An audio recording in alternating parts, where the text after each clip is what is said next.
Welcome to This Explainer. If you've been scrolling through the news lately, you've probably seen some pretty alarming headlines.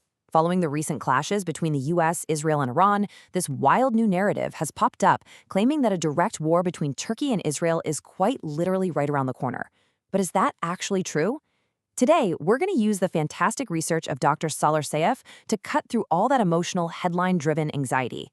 We're going to look past the political theater and dive into the actual structural, hard power realities of the Middle East. So, let's tackle this massive question right out of the gate. Is a Turkey-Israel war really imminent? It is kind of crazy how fast this idea is spread, right?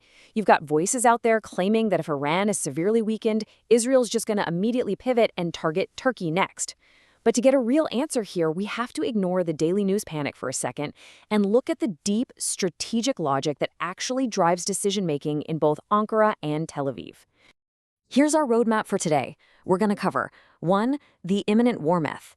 2. Turkey's grand global vision. 3. The Kemalist political limits. 4. 2 hypotheses on conflict. 5. Redesigning security and power. And finally, 6. Rhetoric versus military reality. All right, kicking things off with Section 1, the imminent war myth. It is honestly fascinating how fast this theory of a direct military clash took off. I mean, right after the recent Israel-Iran clashes, global media outlets, places like the BBC and Azar News, they just amplified the speculation that Israel might target Turkey next. You started hearing these heightened fears discussed publicly about regime change, or even the outright partition of Turkey. And, of course, inflammatory political rhetoric from regional leaders just poured gasoline on the fire. But Dr. Saif's research warns us that taking this rhetoric at face value leads to a massive misunderstanding of how Turkey actually operates. Moving on to Section 2, Turkey's grand global vision. To get to the bottom of these rumors, we've got to zoom out and look at Ankara's overarching strategy right now.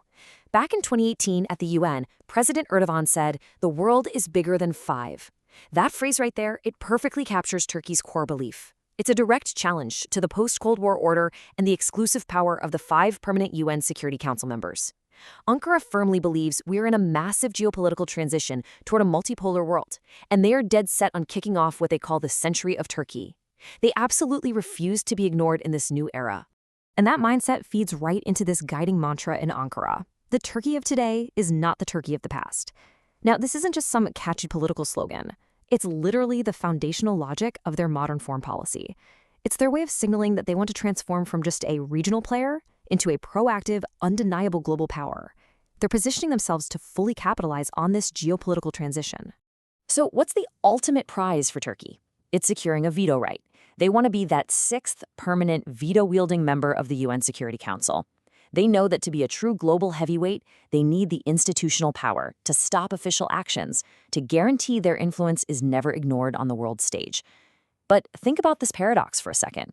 How on earth do you achieve global institutional power while constantly getting into loud, fiery disputes with Western powers and Israel? Which brings us to Section 3, the Kemalist political limits. So how does Turkey actually operate? Unlike other actors in the region, say Iran with its Islamic paradigm, Turkey follows what's known as the Kemalist paradigm. Basically, this is a traditional foreign policy framework that says, yes, you can fiercely oppose Israel or the West, but strictly in the political realm. You absolutely avoid military security escalation. Turkey strategists are smart. They know that achieving their grand global goals requires relatively stable relations with the West. A hot war with Israel would completely obliterate their path to a UN veto right. Let's dive into Section 4, 2 hypotheses on conflict. Dr. Saif lays out this really interesting analytical framework with 2 totally different ways to read Turkey's current anxiety. On one hand, you have Hypothesis 1, the direct attack fear. This is what the media is obsessing over, the idea that Israel physically targets Turkey next for regime change. But actually scratch that.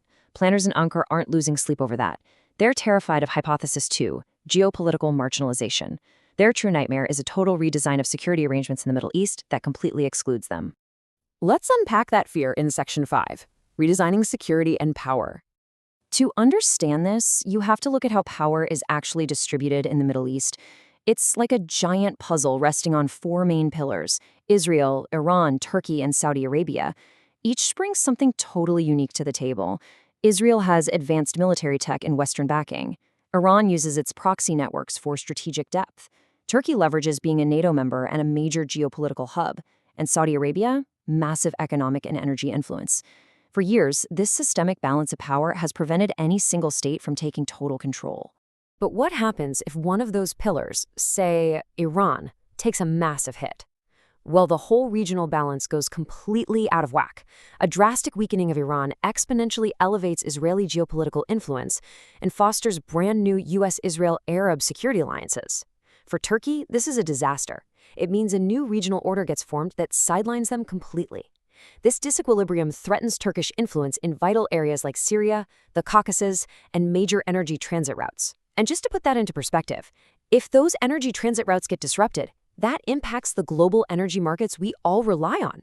Ankara fears being left on the margins of a region dominated by an unchecked Israel. Finally, we arrive at Section 6, Rhetoric versus Military Reality.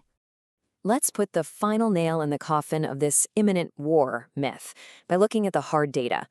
Choosing to go to war isn't just a battlefield decision.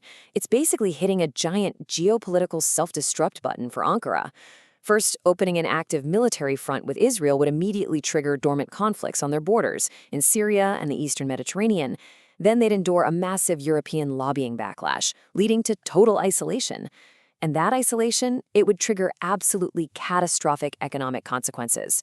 The systemic risk is just way too high. And then there's the sheer, undeniable financial reality.